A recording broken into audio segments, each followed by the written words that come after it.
Hello guys, welcome to my channel. Please subscribe. ముందుగా మనమైతే ఈ వీడియో అయితే ఎందుకు చేస్తున్నామో చెప్తాను వినండి. మనమైతే ఫైనల్గా 1K ఫ్యామిలీలోకి అయితే చేరిపోయాము. సో మీ అందరి కోసం అయితే నేను ఈ స్పెషల్ వీడియో అయితే చేస్తున్నాను. నేనైతే శ్రీకాకుళంలో ఉన్న శ్రీముఖలింగం టెంపుల్కి అయితే మీ అందరి కోసం అయితే రెడీ అయిపోయి స్టార్ట్ అయ్యి అయితే వెళ్ళిపోయాను. ఎందుకంటే అందరూ బాగుండాలి, అందరూ మనం ఉండాలి అనే సిద్ధాంతంతో ముందుగా నేనైతే మా ఊరు నుంచి స్టార్ట్ అయ్యి అలాగా కొండల మధ్య నుంచి ఆ వాతావరణంని ఆస్వాదిస్తూ అలా నేనైతే పాటు మా ఫ్రెండ్స్తో అయితే స్టార్ట్ అయ్యి డైరెక్ట్గా అయితే శ్రీముఖలింగం ఆన్ ది వే అయితే స్టార్ట్ అయిపోయాము. చూసారు కదా, అజయ్ చాలా రోజులు తర్వాత అయితే ఇంటికైతే వచ్చాడు. మేమందరం కూడా శ్రీముఖలింగం టెంపుల్కి అయితే స్టార్ట్ అయిపోయి రీచ్ అయితే దగ్గరికి అయితే అయిపోయాము. కానీ వెళ్ళే ముందైతే మీకైతే ఫేమస్గా చెప్తున్నాను, మేము వెళ్ళే ఈ టెంపుల్ చాలా ఫేమస్. మీరు ఏమైనా కోరికలు ఉన్నా కూడా అయితే డెఫినెట్లీ వెళ్ళి ఒకసారి అయితే చూడండి. ముందుగా మేమైతే శ్రీముఖలింగం మొదటి గుడికి అయితే వెళ్ళి అయితే దర్శించుకున్నాము. ఈ ఫేమస్ టెంపుల్ చాలా పురాతనమైంది. సో ముందుగా చూసినట్టయితే మేమైతే మాత్రం అలా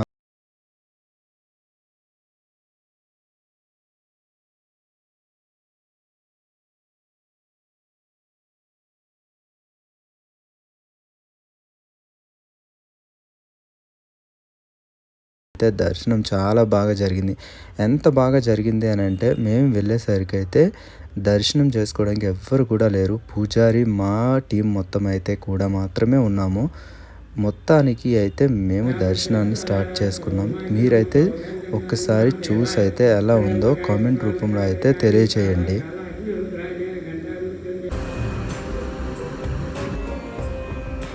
ఇక్కడ పూజారి వచ్చేసరికి చాలా ఓల్డ్, ఆల్మోస్ట్ అతని ఏజ్ వచ్చేసరికి అయితే 90+ ఉంటుంది. అతను ఇంకా స్టిల్ ఎలా ఉన్నారో చూసారు కదా, ఆ మహిమ అంతా శివుందే. సో మీరు కూడా ఏమైనా కోరికలు కానీ ఏమైనా ఉన్నట్టయితే ఇక్కడ శివ దర్శనం చేసుకోండి, అవి నెరవేరుతాయి అని చాలామంది అయితే మాకు కూడా చెప్పారు.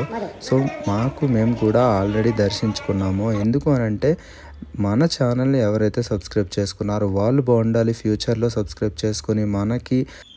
ఇప్పుడు మీరు చూస్తున్న ఈ టెంపుల్ వచ్చేసి శ్రీకాకుళం జిల్లా శ్రీముఖలింగం గ్రామంలో జలుమూరు మండలంలో, అంటే దాదాపు శ్రీకాకుళానికి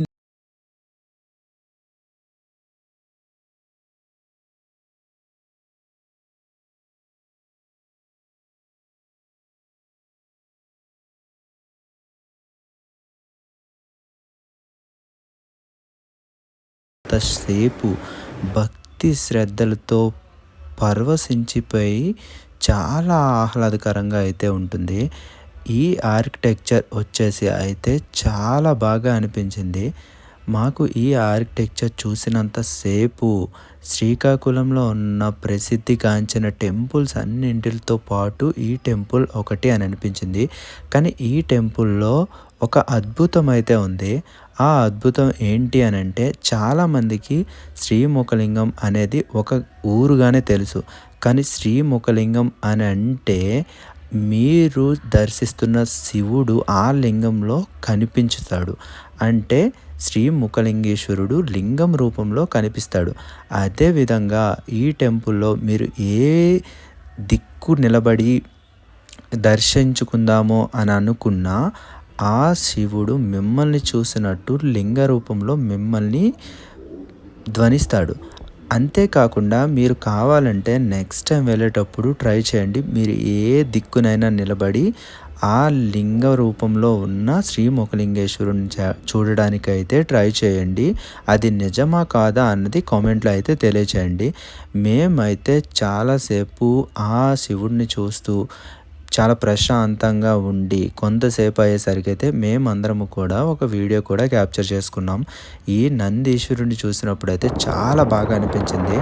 మొత్తానికి మేమైతే దర్శనాన్ని కంప్లీట్ చేసుకొని రిటర్న్ ఇంటికైతే స్టార్ట్ అయిపోయాము. మా ఊరు నుంచి మేము వెళ్ళే టెంపుల్ ఇట్స్ బీన్ ఆల్మోస్ట్ ఒక 40-45 కిలోమీటర్స్ ఉంటుంది. అయినా కూడా మేము అంత దూరం వెళ్ళాము అని అనిపించే ప్రసక్తే లేదు. ఎందుకంటే మేము శివుడు ఆజ్ఞ లేనిదే చేమైనా కుట్టదు అనే సామెతతో ఉన్నట్టు మాకు సడన్గా వెళ్ళాలనిపించి అయితే స్టార్ట్ అయ్యి అయితే వెళ్ళిపోయాము. మొత్తానికి మేమైతే రిటర్న్ ఇంటికి కూడా చాలా జాగ్రత్తగా వచ్చేసాము. సో ఈలోపు ఈవినింగ్కి అయితే 1K సబ్స్క్రైబర్స్ స్పెషల్ కేక్ అయితే అందరికీ చూపించడానికి మీ అందరి సపోర్ట్ వల్లే ఇదంతా జరిగింది అని చెప్పడానికైతే ఈ వీడియో షూట్ చేసాం. Thank you so much for your support.